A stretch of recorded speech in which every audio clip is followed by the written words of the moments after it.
Now, we are all aware of the fact that there are two suspects, who are going to be charged in court on Monday for the murder of the late Monica Kimani. The focus of the entire nation has been on those two suspects and those two suspects alone. However, there's a third suspect who is still at large. And this third suspect has managed to elude police so far, which raises a lot of questions, because the other suspects were easily captured. Other suspects in other murders have easily been caught up with. But this third suspect in the Monica Kimani murder has outfoxed, outwitted. He has basically been one step ahead of the police, right from the word go, and is still not in police custody. And what we know about him so far deepens the mystery further.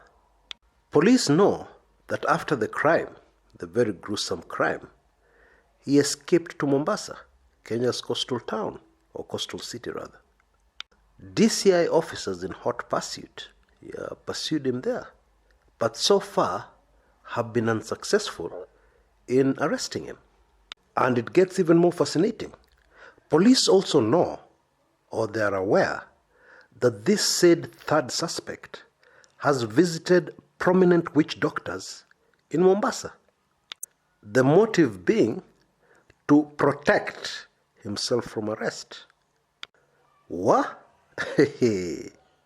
So now we have to assume that either these witchcraft spells have worked to help him elude arrest so far, or we take the more practical possible reason, which is that he is familiar with the way our security people work, especially the people at the DCI, and he may even have an insider, somebody assisting him, so that he always stays one step ahead of the arresting officers. Now, I know most of you are shocked, but I'm going to shock you even further. This is not the first time that witchcraft has been linked to serious crime in Kenya. No way, it's not the first time. In the 90s, I had a contact, an informant, right inside the dreaded flying squad. Now, a lot of the information he gave me, I could not use directly, but I used the information to understand what was really going on at the time. For instance, I was able to confirm that the flying squad was set up to deal with serious criminals, but not to arrest them and produce them in court. Their mandate was to identify them and execute them. And so, one day we were having a drink, and I posed the question to him, how are you guys so sure that you have the right man? Surely, without due process, don't you have a conscience that sometimes you could shoot dead a very innocent person? What he told me next floored me. He told me that they had an officer who regularly consulted a witch doctor. And the witch doctor was able to reconstruct to them exactly the way the crime was committed, who was involved, and where they could find that person. I'm telling you, this Kenya of ours. Around the same time, we also know that serious criminals would regularly consult a witch doctor to be treated against arrest or against botched robberies and so on and so forth. And then after this treatment, in quotes, they would go ahead and commit their serious crime, like robbing a bank. That story of witch doctors in serious crime in Kenya is a story for another day, and probably well worth a video on its own. However, before I move on, let me just remind all of you, or even tell those of us who may be naive, that visiting witch doctors often ends up being a fatal move. You remember in the Bible, King Saul visited a witch doctor, and you know what the consequences were. Well, nothing has changed to date. Anyway, back to the third suspect.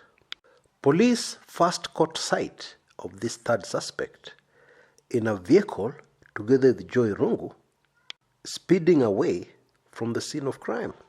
the scene of the crime of the murder of Monica Kimani.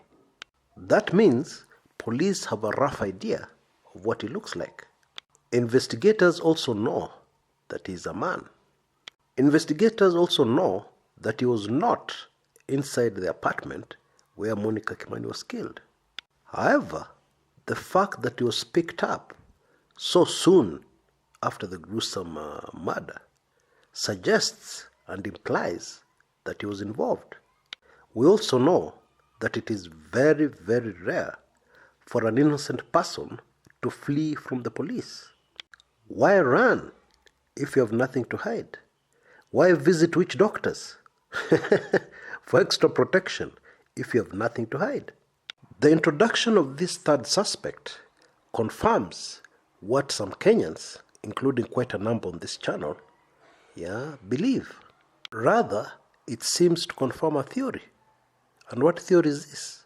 The theory that the person who killed Monica Kimani, the suspect Joy Rungu, may not have been working alone.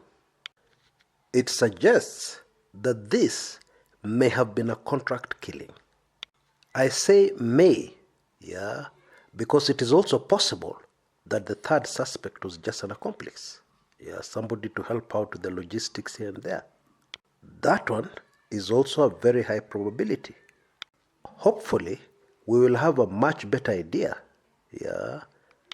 on which is which, when the murder trial of Jackie Maribe and Joy Rungu comes to a conclusion. Until next time, this is Chris Kumekucha.